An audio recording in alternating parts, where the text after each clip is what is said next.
Let us open our Bible on Psalms 53, 1 hanggang 3. Praise the Lord. The fool had said in his heart, "There is no God." Corrupt are they, and have done abominable iniquity. There is none that doeth good. God looked down from heaven upon the children of men to see if there any that did understand, that did seek God. Every one of them is gone back. They are altogether become filthy. There is none that doeth good, no, not one. Ayan. After na nagkasala ang tao, na nilalang ng Diyos, si Adam at saka si Eva. Noong pumasok na ang kasalanan sa buhay ng tao, ito yung nagpalayo, nagpa-separate sa kanila, sa presensya ng Diyos. Kaya ang naging binhi nila, karamihan, ay naging wicked, naging masama din. Kaya nga sinabi dyan, meron bang bagay na kinuha mo sa maruming dako, tapos pagkuha mo, malinis? Pag isang bagay ay kinuha mo sa marumi, marumi din ang bagay na makukuha mo mula sa maruming dako. So, tinuturing yan ng Diyos sa buhay ng tao. Nung narumihan ang tao, dahil sa hindi matibay ang kanyang pananampalataya sa Diyos, mas naniwala pa siya doon sa serpente kaysa lumalang sa kanila, kaysa nag-utos sa kanila ng matuwid. Kaya ayaw ng Diyos panghinaan natin ang ating pananampalataya sa Diyos. Baka taluhin tayo ng kaaway ng Diyos upang tayo ilugmok sa wickedness, sa kasamaan. Kaya sabi ng Diyos, humahanap siya dito sa lupa kung mayroong bang taong humahanap sa Kanya. Wala. There was none. So kaya, ginawa niya talaga, una, pinababa niya ang kanyang tinig, ang kanyang salita sa buhay ng tao. Kasi kung hinayaan niya yun, huwag mong sabihin sa Old Testament, hindi narinig ng tao ang tinig ng Diyos. Narinig. O, si Noah, bakit nakagawa ng arka? Narinig niya ang tinig ng Diyos. Si Enoch, bakit nagkaroon ng pananampalataya sa Diyos at lumakad kasama sa Diyos at biglang kinuha ng Diyos dahil narinig niya ang tinig ng Diyos. Hanggang dumating ang panahon na ngako ang Diyos na siya mismo bababa. Siya mismo magpakatawang tao. Para sadya niyang bisitahin tayo dito. Kaya nga sinabi diyan, what is man that thou art mindful of him? What is man that visitest him? Bakit ano ba ang tao? Masyado mong iniisip at binisita mo pa siya.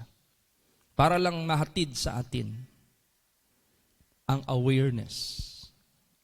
Kasi dito, unaware talaga ang mga tao. Hindi humahanap sa Diyos, marumi. Nandyan lahat ang kanilang mga gawa, hindi mabuti, puro lang masama. So, there is no such wisdom, knowledge from God upon these people. Basahin pa natin Psalms 10, verse 4. Praise the Lord. The wicked, through the pride of his countenance, will not seek after God. God is not in all his thoughts. Yan. Yan yung dumapo na iniquity sa buhay ni Lucifer. Yung pride niya. At hindi na niya hahanapin ang Diyos. Hahanapin na niya ang kanyang sarili. Hindi na niya ilagay sa isip ang Diyos. Siya na ang ilalagay niya sa kanyang isip niya. Siya na yung Diyos. Yan yung wickedness na iniquity na dumapo kay Lucifer. At ito ngayon ay nagmumultiply na rin sa mga tao sa sanglibutang ito. Kaya nagbigay na ang Diyos ng kanyang boses Pinababa niya sa lupa. Hindi lang boses, kundi mismo ang kanyang sarili. Binaba niya para lang sa ganun, mabisita niya tayo. At pinakita na ng ating buhay na Diyos by action. Sa kanyang pagpakatawang tao, ginawa niya ang kanyang sariling modelo. Kaya nga sinabi diyan, living as an example that we should follow His steps. Kumbaga pa, nagkaroon na ng demonstration, demo ng Diyos. Paano ang magiging ligtas at hindi kapahamakan ang maangkin ng tao. Kaya nga sabi ni Jesus Christ, I am the light of this world. He that followeth me will never walk in darkness but shall have the light of life. Sadya niya talagang liliwanagan niya ang mundo. Kaya ang ating pananampalataya kay Kristo Jesus, pagtibayin natin yan. Kasi yan lang yung magiging susi ng pagtagumpay natin laban sa dyablo, laban sa kadiliman. Kaya napaka-importante. Kaya ang mga wicked, dahil sa pride nila, ayaw nilang humanap sa Diyos. Ayaw nilang ilagay sa utak nila ang Diyos. Kaya basahin natin pa. Romans 1:21. Praise the Lord. Because that when they knew God, they glorified Him not as God, neither were thankful, but became vain in their imaginations, and their foolish heart was darkened. Yan ang pinakamasaklap. Hinayag na nga ng Diyos ang kanyang sarili. Kaya nga sinabi diyan, mula sa pasimula ang mga bagay-bagay na hindi nakikita ay sadya niyang hinayag. Kahit ang kanyang pagka-Diyos, hindi na niya tinago. Even His Godhead, sabi diyan. So that we, people, are without excuse. Wala nang excuse. For the invisible things of Him from the creatures are clearly seen and being understood by the things that are made, even His Godhead, so that they, people of the world, without excuse. Kaso, nung nakilala nila ang Diyos, they glorify Him not. Neither were thankful, but became vain in their imaginations, and their foolish heart were darkened. Ano pang magawa ng Diyos? Hinayag na niya ang kanyang sarili para makilala ng tao. Para magkaroon sila ng pagkakataon, maligtas. Kaso ang nangyari nung nakilala nila ang Diyos, nung narinig nilang ebanghelyo ng Diyos, hindi pa rin nila niluwalhati ang Diyos. Nanatili pa rin sila sa kanilang gawa ng mga kasamaan, gawa ng mga kadiliman. Kaya, sayang kung matapos man lang ang buhay ng tao at binigyan ka ng pagkakataon at hindi mo ginamit ang pagkakataon na yan. Wala nang magawa ang Diyos. Wala nang excuse, kumbaga pa. Kasi ginawa na ng Diyos ang lahat. Meron pa. Meron na ngang Ibanghilyo. Meron na ngang Biblia. Meron na ngang ginagamit ng Diyos na maghahayag sa salita ng Diyos. Ito pa ang pinapakita, ito pa ang ginagawa nila. Basa Romans 1:28. Praise the Lord. And even as they did not like to retain God in their knowledge, God gave them over to a reprobate mind to do those things which are not convenient. Ayan. Dahil ayaw nila magkaroon ng Diyos sa kanilang kaalaman. Kaya binigay sila sa mga masasamang isip para gawin ang mga bagay na hindi karapat-dapat, hindi convenient.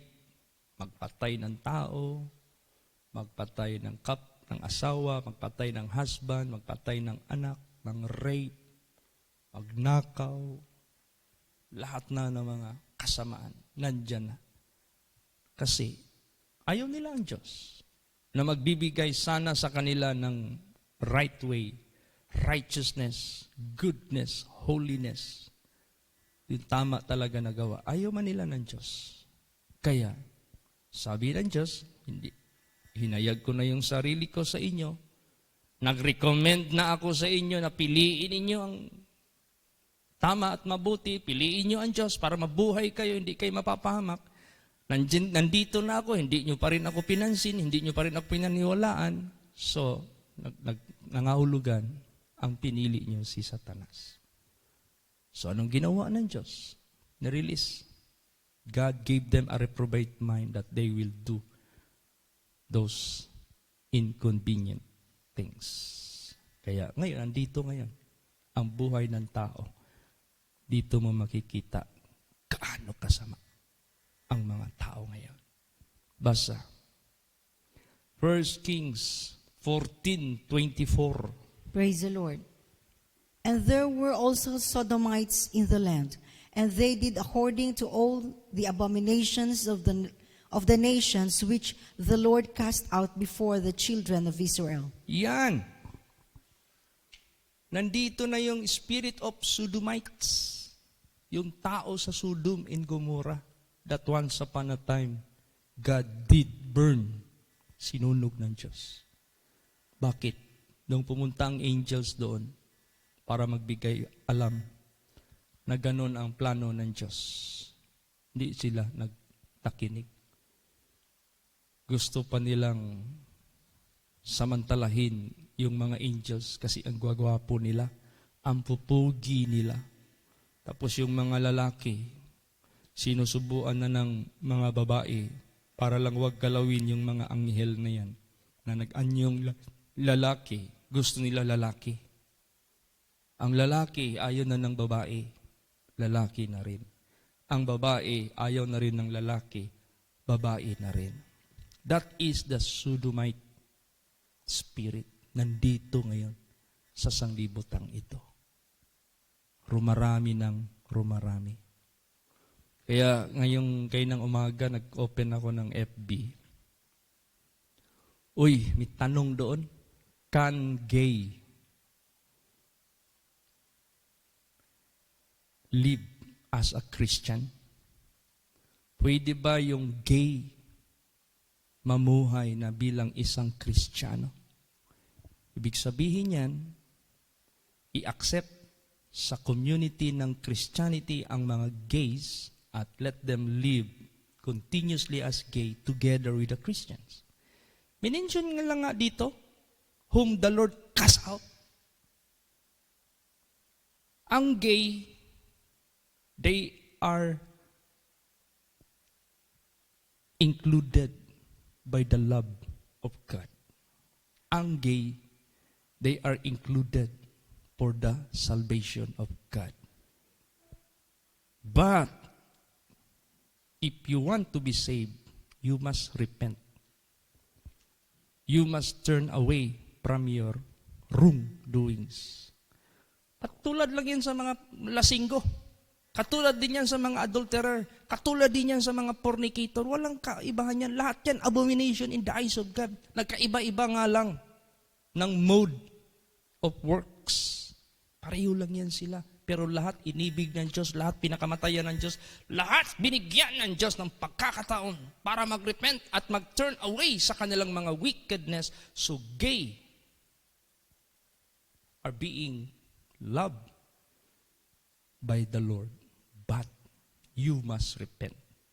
Kaya nga sabi ni Jesus, I came not for the righteous, but for the sinners, for the gays, for the drunkards, for the fornicators, for the worshiper of idols, all kinds of wickedness and ungodliness of men. I came not for the righteous, but for the sinners to repentance. Praise the Lord. Ang gusto ng Diyos, gay ka, makinig ka sa Word of God, that you are abominable in the eyes of God. And God is giving you a chance to repent and to stop from being a gay. If God made you man, you must live as a man. Kaya minsan mayroong bakla na tumawag sa akin. It was recommended by the bakla na nagbago. Ewan ko kung di bumalik sa kanyang pagkabakla kasi nasa Manila na ngayon. Tumawag sa akin. Pastor, bakit ganito?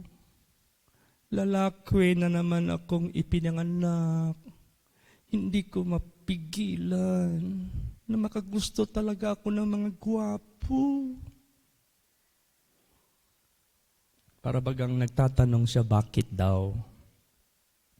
Sabi ko, makinig ka ng husto. Sasabihin ko sa iyo. Kasi ang doktrina ni Satanas na pinapakalat niya sa mga tao sa mundong ito, ganito, ang doctrine of the devil, believe to yourself. Yan ang doktrina ni Satanas. Believe to yourself. Meaning to say, maniwala ka sa sarili mo. Kung feeling mo, kahit lalaki ka at feeling mo babae, gawin mo. Yan ang believe to yourself. Kung nakagusto ka ng kapwa lalaki, gawin mo. Believe to yourself. Sabi ko, pag yan ang doktrina ni Satanas, pakinggan mo. Gagawin mo talaga yung nafe-feel mo. Pero makinig ka. God said, believe God and deny yourself. You cannot follow God whom you believe without denying yourself. If you believe God and God made you as men, you must live as men as what God hath made you. Kung maniwala ka sa Diyos at nilalang ka ng Diyos na lalaki, then gawin mo ang buhay bilang lalaki. Mamuhay kang lalaki kasi naniwala ka sa Diyos na nilalang ka niya ng lalaki. Huwag yung believe to yourself. Huwag yun. Doctrine of Satan yun. Tingnan mo yung mga atheist. Ano ang teaching nila? Believe to yourself. No, there is no God. Walang Diyos. I am God. You are God. Yun. Believe ka sa sarili mo. Ikaw ang Diyos. Walang creator. Gusto nilang alisin na yung nag-create. Gusto ipalabas si Satanas. Ikaw na mismo ang Diyos. Sundin mo na. Ay, kung gusto mo ng multiple wives, gawin mo. Gusto mo ng multiple men, gawin mo. Yung lahat. Kaya nandito na yung sodomite. Yung mga abominations nandito, nagkalat ngayon sa sanglibutang ito. Kaya, kung ano yung mission ni Jesus Christ to destroy the work of the devil sa buhay ng tao. The same mission din natin yan.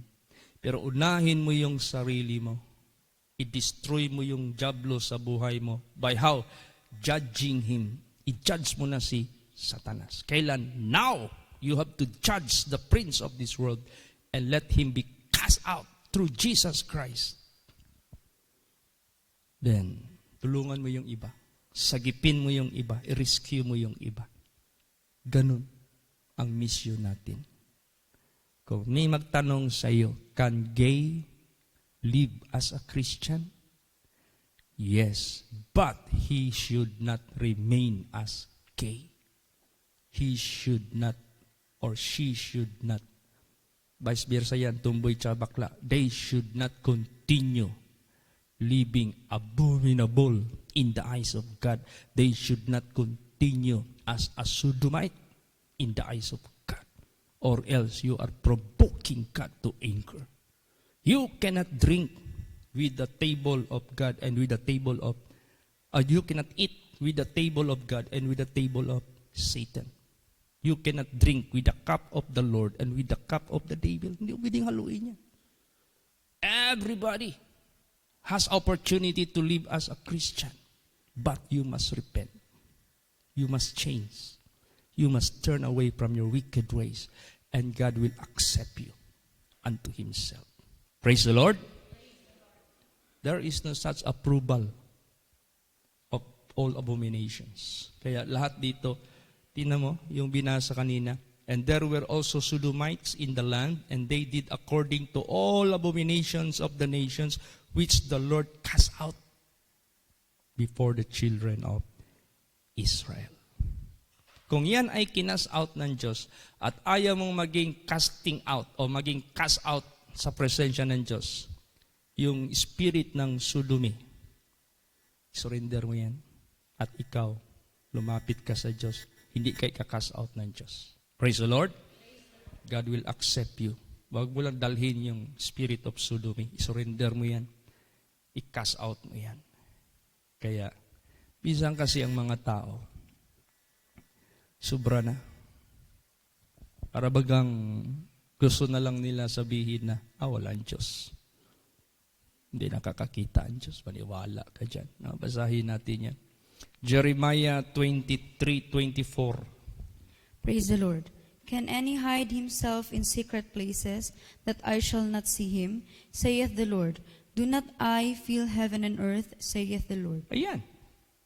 Makakatago ba ang kanyang sarili sa mga sikritong mga lugar? Hindi ko ba nakikita? Sabi ng Panginoon, hindi ko ba pinuno ang langit at ang lupa? Sabi ng Panginoon. So ibig sabihin yan, God is all-powerful. God knowing all things. Omnipresent, He is in everywhere. Omniscient, knowing all things. Alam niya ang lahat. Kaya napaka-importante. Hanapin na natin ang Diyos. Kasi siya lang ang totoo na lumalang sa lahat. Siya lang ang totoo na buhay na Diyos at makapangyarihan na Diyos. Hanapin mo siya habang makikita mo pa siya. Basa. Psalms 27 verse 8. Praise the Lord. When thou said, Seek ye my face, my heart said unto thee, Thy face, Lord, will I seek. Yan. Pag sinabi, hanapin niyo yung mukha ko.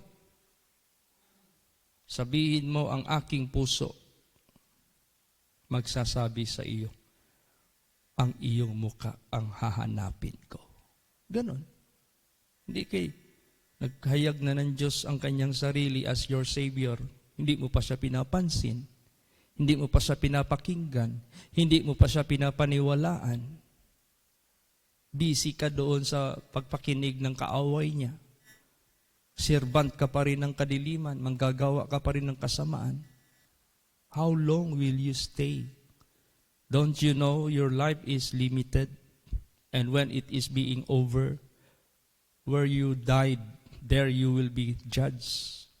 As a tree falleth, there he shall be found.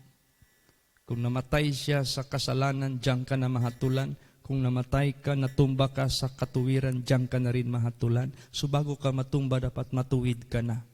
Diyan sa Diyos mo lang maangkin yan, wala nang iba. Hanapin mo na ang Diyos. Praise the Lord! Kaya anong advice ni David kay Solomon? Tinuruan niya talaga si Solomon at winarningan niya rin. Basa. 1 Chronicles 28:9. Praise the Lord. And thou, Solomon, my son, know thou the God of thy father, and serve him with a perfect heart and with a willing mind. For the Lord searcheth all hearts, and understandeth all the imaginations of the thoughts. If thou seek him, he will be found of thee. But if thou forsake him, he will cast thee off forever. Imagine that. Basta-basta ang instruction ng Diyos o instruction ng Ama sa isang anak.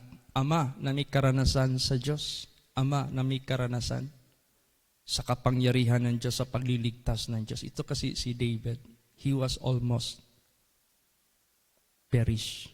Mamatay na sana siya. Yung Psalms 51, doon mo mababasa ang kanyang pagsisisi, pagsisikap. Napatawad siya ng Diyos. Sabi niya, create a clean heart within me and right spirit within me. Do not forsake me. Take not away thy Holy Spirit from me. Then I will, sabi niya, the sacrifice of the Lord is a broken spirit and a contrite heart you will not despise. Yun, talagang grabe yung pagsisisi. Kaya alam niya, pag magluko-luko ka sa Diyos, ipoforsake ka ng Diyos. Pag hindi ka bumalik sa Diyos, forever ka nang iporsake. Kung yan ay gagawin mo hanggang ikamamatay mo. O, di ba? Kaya sa buhay natin, habang mahahanap pa natin ang Diyos, at kung nandito na ang Diyos sa buhay natin, huwag mo na siyang pakawalan. Manatili ka dyan, be steadfast, unmovable, always abounding in the works of the Lord. Ang works of the Lord lang sa lupa, sa mundo, na gawa sa buhay natin na matutupad ang hindi maging useless. It will never be in vain. Kasi ang work of the Lord ang nangyari sa atin. Yung will of God ang natupad sa buhay natin. Whosoever doeth the will of God abideth forever. Praise the Lord. Hindi maging useless. Hindi katulad sa sinasabi na kahit ang tao mabuhay ng maraming taon. Let's say 100. But the days of darkness shall be many. Ang araw ng kadiliman mo, mas marami. Hindi mabibilang. At lahat na dumating sa buhay mo sa sanglibutang ito is vanity. Hindi mo na yun maalaala. Para ka lang na naginip, paggising mo, naginip lang pala, hindi pala totoo. Ang totoo pala, yung kahatulan na nangyayari na sa iyo, na wala ka ng takas, kumbaga pa. Kaya, hanapin ang Panginoong Diyos habang nandyan, malapit pa siya. Bakit? Lalayo ba ang Diyos? Kung mamatay ka na, hindi mo na mahanap ang Diyos. There is no such repentance, good works, or evil works in the grave. Wala na. Kaya habang buhay ka pa, at ang Diyos nandyan pa, pwede mo pang matawag, lalapit siya sa iyo. Gawin mo na. Praise the Lord. Basa Psalms 111 verse 10. Praise the Lord. The fear of the Lord is the beginning of wisdom. A good... Isaiah pala, 55:6. Praise the Lord. Seek ye the Lord while he may be found. Call ye upon him while he is near. Yan. Hanapin mo ang Panginoon habang masusumpungan pa siya, habang malapit pa siya, habang buhay ka pa, masusumpungan mo pa ang Diyos. Ngayon, kung masumpungan mo ang Diyos, tuturuan ka niya ng takot sa Diyos. Bibigyan ka niya ng understanding, bibigyan ka niya ng wisdom. Basahin yun, ipatuloy. Psalms 111 verse 10. Praise the Lord. The fear of the Lord is the beginning of wisdom. A good understanding have all they that do His commandments. His praise endure forever. Ayan. Ang takot sa Panginoon, ang panimulain ng kaalaman o katalinuhan, ang mabuting pangunawa, nandyan sila na gumagawa sa kanyang mga kautusan. Do you have this wisdom and understanding? If you don't have, come unto the Lord. Tuturuan ka niya. Basa pa. Deuteronomy 4:6. Praise the Lord. Keep therefore and do them, for this is your wisdom and your understanding in the sight of the nations, which shall hear all these statutes and say, surely this great nation is a wise and understanding people. Yan. Ang gusto ng ating Panginoong Diyos, what you have learned, what you have practiced, according to the commandments and doctrine of God, and you might be going somewhere abroad. As is, pakita mo. That is your wisdom before not that nation. Yan ang wisdom mo. Para ang mga tao na hindi alam, ang doctrine, hindi alam ang commandments ng Diyos, makita sa buhay mo, sila rin ay matututo. Kaya nga sinabi ng Diyos kay King Zedekiah, pumunta kayo sa Babylonia, hindi kayo mamamatay. I will give you an expected end. Hindi mo siya pumunta. Pag hindi kayo pumunta, mamamatay ka, pati ang pamilya mo, masusunog ang Jerusalem. Ibig sabihin yan, there is a demand. There is urgency. Kasi gusto ng Diyos dalhin yung people niya doon sa mga taong walang Diyos, which is Babylon. Gusto ng Diyos, ihayag niya ang kanyang pagka-Diyos sa harapan nila. Kaya yung mga sumama, si Shadrach, Meshach, and Abednego, doon nahayag ang Diyos sa mata ng hari. at ng lahat ng tao sa Babylonia nung tinapon sila sa apoy. Ganon din kang Daniel, doon nakita ng hari na merong Diyos sila na buhay nung tinapon siya sa lion's den.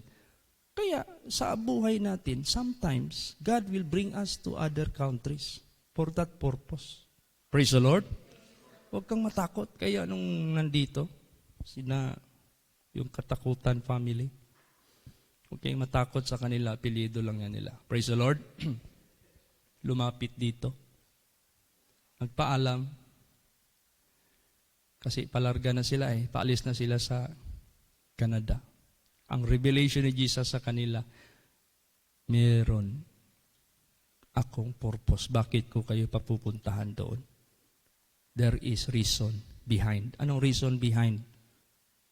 The same reason na pinadala ng Diyos ang kanyang people sa Babylonia para siya makilala ng lugar na yan. Kaya nagpatuloy yung ating mga anak ng Diyos doon sa ministry. Patuloy na nanindigan. Doon nakita, doon nahayag ang pagsama ng Diyos sa buhay nila.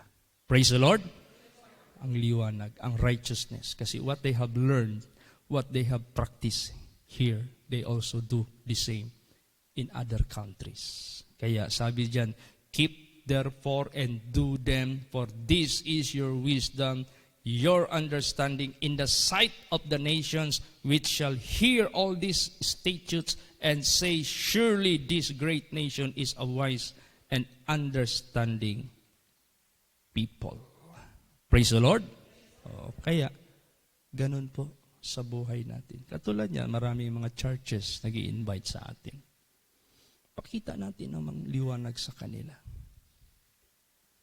Lahat ng mga binibigay natin na Word of God, magre-reflect sa buhay natin. Then, huwag mo silang i-judge. Hayaan mo ang Diyos magligtas sa kanila. Using His servants. Using His people. Praise the Lord. Yung magpakumbaba. Yung mag-admit ng mga wrongdoings at gustong susunod sa Diyos, they are blessed. Yung mga proud, ayaw magpasaway, ayaw magpakorek, magalit pa. Minsan, nag-preach ako sa isang simbahan. Naggalit yung pastor. Nung nagbigay na ako ng Word of God, na ano yung congregation, na stir up. Yung Spirit of God na buhay sa buhay nila. Pag-alis ko, binaliktad ng pastor. Yung nag-preach dito last Sunday, kasi nakita niya yung mga tao na na-boss yung spirituality niya. Piki yon. Kulto yon. Huwag nating paniwalaan yon. Anong nangyari? Nabalitaan ko na lang. Nakulong ang pastor na yan. Hindi man nag-humble. Anong kaso? Rape. Ay kung nag-humble sana siya, hindi siya makagawa ng masama. Praise the Lord. Maligtas pa yung congregation niya. Gamitin pa siya ng Diyos. Tapos may krusada kami doon sa island ng Surigao. May pastor din doon. Pastor din. Kapitan. Anong gilibre man mo ng mga crusader sa holy place. Gipapuyo man na mo sa tourist house. Kanang mga dagwaya na, mga kortahan man na, taga Davao man na. Dato man na sila. Singlar na sila kap.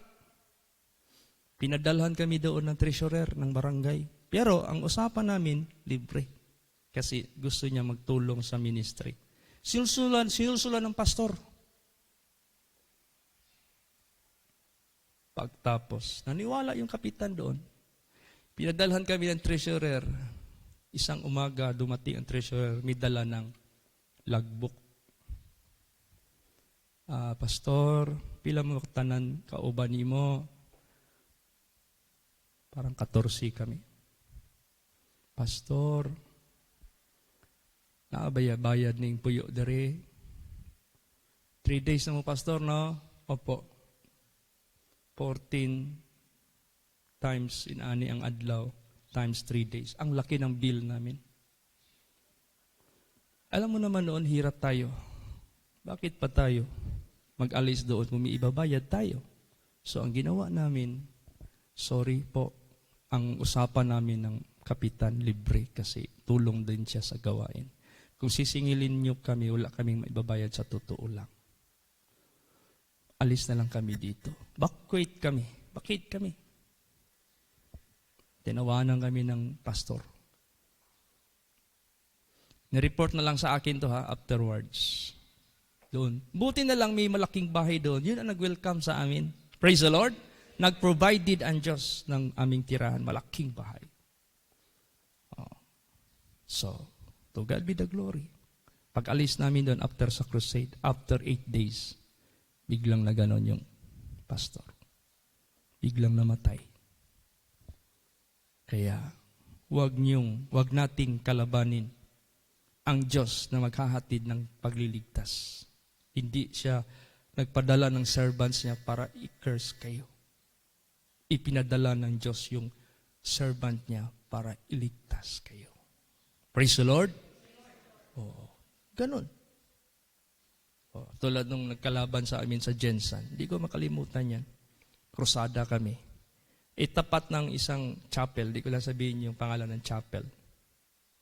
Dito yung tindahan na nag-welcome sa amin.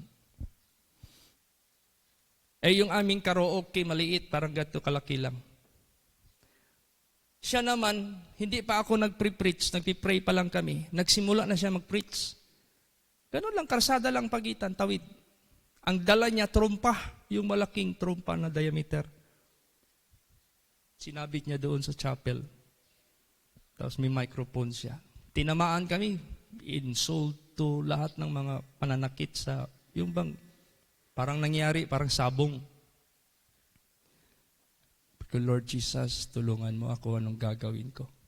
Sabi man ni Lord Jesus sa akin, anak ko, huwag niyong ipatuloy ang krusada ngayon. Malis kayo. Ibigay niyo sa Kanya ang panahon at oras. Bahala siya. Siya na magkrusada muna. Kayo, withdraw. Ang ginawa namin, hindi kami nagganti. Wala, sabi ko, yung action ninyo huwag kayong yung mata niyo, huwag niyo manglilisik sa Kanya Humble lang, lahat humble. Praise the Lord lang tayo, praise the Lord. Sige, magpakumaba tayo. Nagmarcha kami. Uwi doon sa titirahan namin. Standby kami doon. Maya-maya, lumindol ng malakas. Minto din. Maya-maya, dumating yung bata. Bridget. Wala na itong tao dito nga nagtrumpa. Kaya ganina paglinog ng luspad. Nagdali-dalig hipo sa iyang gamit trumpa niya. Sakay nagbisikleta man. Tumakbo na. Pagdating namin doon, wala nang nagsamok-samok. Praise the Lord. Declare na ni Jesus. Daming mga pinagaling doon si Lord Jesus. Kaya meron tayong kongregasyon sa Jensan dahil doon. Praise the Lord.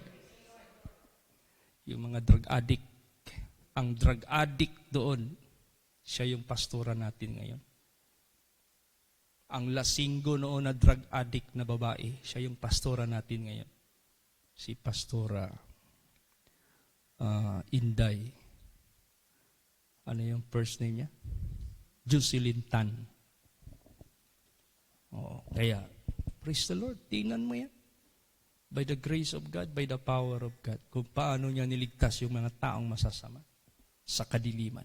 At ngayon, nagdadala na ng liwanag. Praise the Lord! Kaya, Jesus Christ is the same yesterday, today, and forever. Kaya, magpakatibay tayo sa Panginoon, magpakatatag tayo.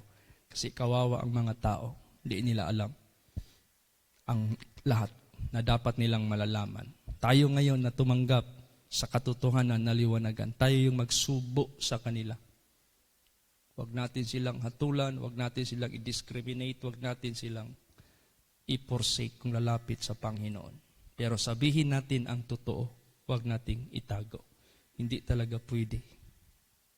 Pumasok ka dito ng makasalanan, marumi, nakailan taon ka na marumi ka pa rin. Hindi pwede yan. Walang silbi ito kung walang pagbabago ang tao. Di ba? If any man be in Christ, you will be a new creature. Old things are passed away. Tingnan mo si Brother Eugene. Anong buhay niya noon? Kasama ng kanyang misis. Nandito yung misis niya. Hindi niya makalimutan. Malapit na yung namatay eh. Grabe ang gawa niya nun. Fake money. Druga. Kiniwinto niya pa yung buhay niya sa Manila. Snatching. Tumalon yan sa... Kita mo yung Mandaluyong na may tulay dyan? Dyan tumalon si Brad Eugene noon. Praise the Lord. Kasi na-caught na siya eh. Huli na siya eh. Wala mo siya matakasan. Talon siya. Binaril siya, hindi siya natamaan kasi may purpose pa ang Diyos. Doon siya hinuli sa Malaysia nung nagdumi na siya ng dugo. Tapos na-prayhan siya. After sa prayer, bumalik, nagpupo doon sa CR. Tumalon-talon, malapit mabutas yung atip sa pagtalon-talon. Salamat Lord, salamat Jesus. Wala nang dugo, wala nang gumaling na ako. Grabe yung life niya. Praise the Lord. See, makita mo yung lahat tayo. Puro tayo masasamang tao. Yan si Pastor Dudong. Ilaga mo yan dati. Ilaga, hindi yung sabi na daga talaga ha. Membro yan ng ilaga. May agimat yan. May anting-anting yan. Pero nung nasave yan siya sa ministry pastor sa Magabri, sinurrender niya lahat. Alam mo, sinasabi sa akin ni Pastor Dudong, hindi matatablan ng bala yan noon. Yan yung tumalo ng mga terorista dyan sa Cotabato. Ilaga, Bisaya, tsaka mga Ilonggo na mga armed, binigyan talaga ng armas. Membro yan si Pastor Dudong. May agimat yan sila. Hindi yan sila matablan. Pero nung naliwanagan siya, surrender niya lahat. Si Brad Nonoy Nadera. Ano yan? Ranger. Noon, maghamon niya ng draw sa mga kasamahan. Ang gagawin niya, ilagay niya yung baril niya. Tira, kayo mag-una. Kasi may agimat eh. Tapos pag makorner yan sa kaaway, kung gusto niya hindi makita ng kaaway, hawakan niya lang yung dahon ng punong saging. Maging punong saging din siya sa tingin ng mga tao. Pag ang mahawakan niya bato, maging bato rin siya. Paano kung mapagod yung kaaway, upuan yung bato, tapos yung puwet nandoon sa mukha niya, bahala na, basta hindi siya mapahamak. Marunong din yan magawa ng pera. Pero dapat 5 minutes, umalis na siya sa tindahan kasi magbalik na naman yung fake na Ganon. Tapos may damit yan siya na once a year lang lalabhan. Sando na merong Latin. Tapos every Bernie Santo, babad niya yan sa tubig. Isang baso ng tubig. Tapos pigain niya yan, isahod naman niya sa baso. Tapos yung kulay parang Milo. Iinumin niya yon para dagdag sa kapangyarihan.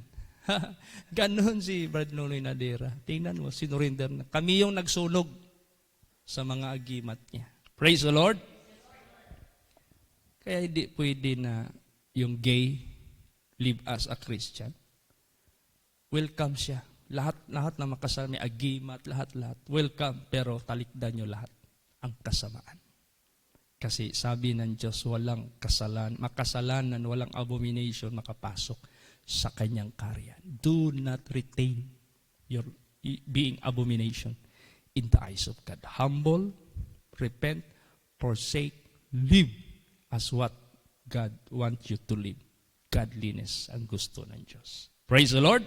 So, ito ang sabihin natin sa buong mundo. Welcome ang lahat. Walang sinisino ang Diyos. Pero pag pumasok ka kay Kristo, you will never be the same. Hindi pareho pa rin. Babaguhin ka ni Kristo. Praise the Lord! Magsitayo po ang lahat.